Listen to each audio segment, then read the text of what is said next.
বাংলাদেশে এখন যদি শিশু নাবালক শিশু আলেম থেকে থাকে সেটা একমাত্র তারেক মনোয়ার।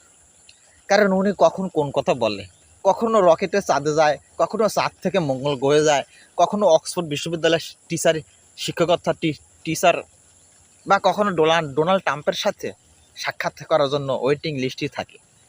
কিন্তু ডোনাল্ড ট্রাম্প সৌভাগ্যের কারণে এই অবুঝ আলেম তারেক মনোয়ারের সাহেবের সাথে সাক্ষাৎ হয় না।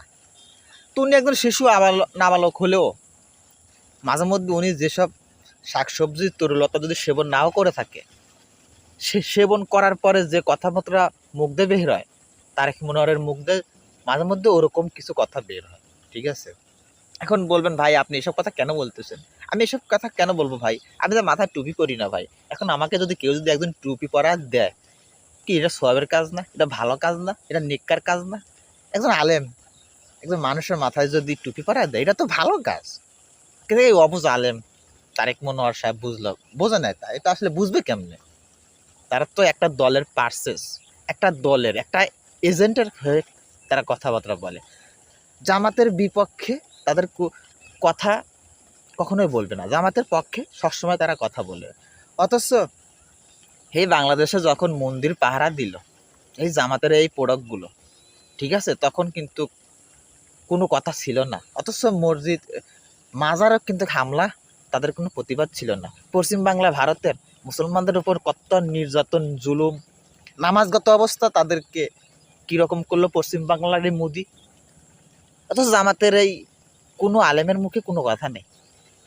বাইতুল মোকাররম জাতীয় মসজিদের ইমাম সাহেব আব্দুল মালিক সাহেব যখন তারেক রহমানকে যখন মাথায় টুপি পরাই দিল, তার কারণে নাকি দেশ ছাড়তে না হয়, এটা কোনো কথা? এটা কোনো চাটুকারিতা করছে? সেই দিক থেকে আব্বাসী হুজুর কিন্তু কঠিন একটা কথা বলছেন। এই টুপি পরিয়ে দেওয়ার কারণে সাহসিকতা দেখাইছে। কিন্তু এই অবুজ আলেম না তো, এটা 3 বেলা যদি শাক সবজি এগুলো যদি সেবন করে, এসব কথাবার্তা বলতে পারে। ঠিক আছে, আসলে এটা সাধারণ মানুষ তো ভালোভাবে নিবে না কখনো।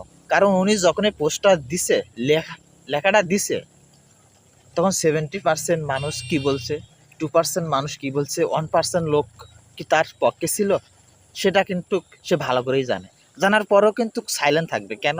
কারণ হচ্ছে জামাতের প্রোডাক্টস কথা এইটাই ক্লিয়ার। ঠিক আছে, আমরা বোঝার বাকি থাকে না। কারণ এরা একটা দলের হয়ে কাজ করে। বিপক্ষেও গেলে ভালো, আর পক্ষে থাকলে তো আরও ভালো। বিপক্ষে গেলে তো কথা বলেই, আর পক্ষে থাকলে তো গোলালুর মতো খালি মুখের মধ্যে আঙ্গুল